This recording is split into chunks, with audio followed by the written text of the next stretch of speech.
Binomial के इस question में पूछा गया है एक्सपेंशन के टर्म्स, नंबर ऑफ टर्म्स यानी नंबर ऑफ इंटीग्रल टर्म्स कितने होंगे इस एक्सपेंशन के। तो एक्सपेंशन किस तरह की है इसको देखते हैं। 7 to the power 1/2 plus 11 to the power 1/6 and 4 to the power 8/2 इस तरह की है। अब इसके टर्म्स अपने को पता है।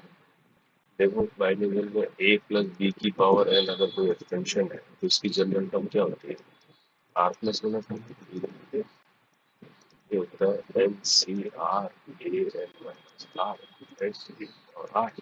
तो एक अपने केस में भी जनरल टर्म निकालेंगे। एन हमारे पास होगा 8 to 4 सी आर और ए हो गया 7 1/2 7 1/2 है ना। तो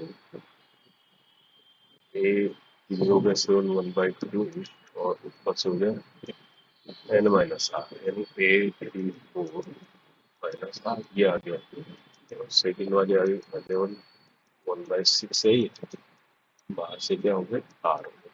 तो इसको थोड़ा सा ठीक करके से देखोगे तो 8 4 ये क्या हो जाएगा 7 8 3 4 - R/2 हो गया इसकी पावर। ऐसा हुए नहीं। और ये होगी 11 R/6 ये हो। अब इसमें उनके टर्म्स पता करनी है, इसे तो पता करेंगे। आर की वैल्यू देखेंगे किस तरह से आएगा। तो आर की वैल्यू ऐसे आनी चाहिए, ये होल नंबर आएगा तभी तो इंटीग्रल टर्म्स आएगा, और ये होल नंबर आना चाहिए तभी इनके टर्म्स इंटीग्रल आएगा। अब देखो दो केस है, एक बार तो ये है 8 - R/2। अब इसमें आर को क्या क्या रखो कि ये होल नंबर आए। देखो आर को अगर 0 रख दो, 0 से शुरू करेंगे, 0 रख दो तो देखो 2 से डिवाइड होगा ना। तो आर को 1 रखेंगे तो 8 2 3 आ जाएगा, तो डिवाइड नहीं होगा। फिर कैसे डिवाइड होगा, 8 2 2 रखेंगे वो कहने का मतलब 2 की टेबल में जो भी आएगा उससे डिवाइड होगा, है ना। 2 से होगा 2 जब 4 होगा 4 से भी डिवाइड होगा, तो जब 4 रखेंगे तो है ना, यानी 2 रखेंगे फिर 4 रखेंगे फिर 6 रखेंगे 8 रखेंगे, 2 की टेबल में जो भी आएगी, है ना। इस तरह से क्या कर सकते हैं, 12 रख सकते हैं, 14 रख सकते हैं एंड सो इस तरह से आएगा। लेकिन लास्ट में क्या रख सकते हैं, लास्ट में इसको 8 to 4 रख सकते हैं क्योंकि मैक्सिमम 8 to 4 मिल जाएगा। 8 to 4 से आ रहा था 8 to 4 - 8 0 0 0 है ना, जो है 0 हो सकता है वैल्यू, है ना। ये वैल्यू 0 0 नंबर ही आएगा, तो लास्ट में इसके 8 जा सकता है। ये इस केस में। अब दूसरा केस है हमारे पास R/6 का। R/6 के लिए आर क्या क्या होगा, इसमें 0 रख सकता हूँ, आ जाएगा 0/6 है ना। और 1 रखेंगे तो क्या आएगा, कहाँ से शुरू होगा 6 की, इसके बाद 6 रखेंगे तब आएगा 6 से 6 अब 12 रखेंगे 6 की टेबल आएगी, है ना। 18 आएगा 24 आएगा 30 आएगा 42 आएगा, ऐसे फिर 6 लेकिन लास्ट में क्या आएगी, अगर लास्ट में 8 to 4 है, अगर 8 to 4 रखूंगा मैं तो 6 से डिवाइड नहीं होगा, है ना। 6 में 6 रहेगा 21, है ना।